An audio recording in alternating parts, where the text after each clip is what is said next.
Elon Musk is the richest man in the world, worth $268 billion US, according to Forbes magazine. But what is he up to with Twitter? It's curious, given the massive fall in tech stocks this year. So what is Twitter's future? How does he make money from this investment? What changes? Let's find out with Facebook's former chief executive in Australia and New Zealand, Stephen Shearer, who now runs the digital CEO and the machine learning business Omniscient. He joins me now. Stephen, many thanks for your time.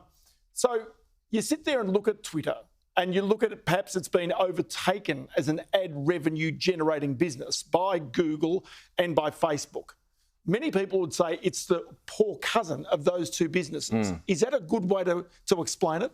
I think that's one way to explain it. If you look at Twitter's share price, I don't think it's shifted, at least until Musk made his offer. I don't think it's shifted in 8 years. It's been the same.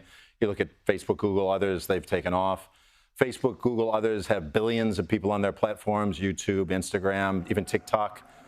Twitter's been sitting in the 200 millions for some time now. Their user growth's been pretty slow, and their advertising revenue is really lagged behind those other big guys. So it's been an also-ran for a long time, absolutely. So does it need money, or does it need the vibe to actually get the people to go there? And is Elon Musk the right person to give it that vibe? Yeah, I don't know how far vibe goes. No question Musk has more vibe than most of us do. But I don't know that it needs money. I think Musk's view is that it needs some radical-ish surgery. Now, I'm not sure how much he can do. I understand he's funding a lot of this through debt. He's got to pay that back. It's got to come through advertising revenue. So, there may be limits on what he can do. And advertisers don't want to put their ads generally in a very toxic place. That's one of the problems Twitter has had for a long time. So that's one of the reasons they've tried to clean it up, to make it less toxic, more attractive to advertisers. But Twitter doesn't have the scale that a lot of other companies do to make money. And so, he's going to have more modest expectations maybe of how much money it can make. He has suggested doing things like a subscription service. Twitter has been toying with that recently. That's something that's never been done. It's probably going to be a lot less revenue, but it may actually be a radical change in how you run the service. Remove ads, don't worry about advertisers. Just run it based on a free speech platform that people pay to be on. That could be where he's going. But okay, you talk about that free speech making it less toxic, but then taking Donald Trump out was designed to do that. But if all of a sudden you do open up the debate, bring Donald Trump and others back in for that free speech, you may make the environment even more toxic and less attractive to advertisers. Indeed. It's a very fine line that gets walked by Facebook, Google, Twitter. And that line is between not being the censor.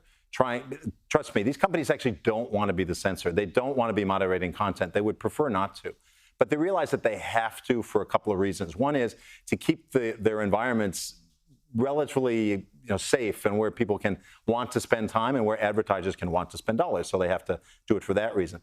The other reason is legal reasons. There are things they have to get off the platform by law. And then the third is trying to kind of avoid more regulation or try to, hey, we'll clean up our own act so that regulation doesn't come in and do it for us. And so it's easy to say you're going to make it more free speech or less free speech. But the devil is really in the details of how Musk and Twitter will try to make this work. Okay, so Amazon's Jeff Bezos goes out and buys the Washington Post. Now you've got Elon Musk buying Twitter. Again, more modern media. But the question then is, can you really change that radically enough, quickly enough to justify the $44 billion US that he's now paying for it? Well, it's going to be up to Musk to justify, what he pays. Taking a company private, as you'll know, Ross, you can have much more latitude. You don't have the glare of quarterly earnings and other shareholders getting on your back. But there's restrictions as well. I mean, it's a public utility. What Twitter does and doesn't do, even as small as it is compared to other platforms, it's still pretty big. So any changes he makes are going to be noticed. And indeed, they're going to be most noticed by regulators and governments. Europe's already gone far ahead in terms of how it's regulating social media. And some of the changes he's suggesting, if he even makes them quickly, may instantly run afoul of European regulatory law. And so he may not be able to do it if he wants European users to remain on Twitter as a platform. So it could be a lot harder than he thinks. So I've only got a couple of seconds. Is Twitter under Elon Musk a radically different thing in 2 years' time than it is today?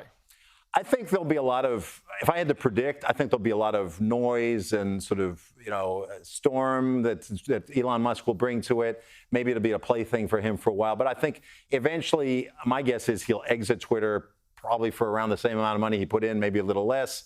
And then we'll go back to the world we're in today. Tell you what, great to have you in the program today, Stephen Shearer. Many thanks for your time.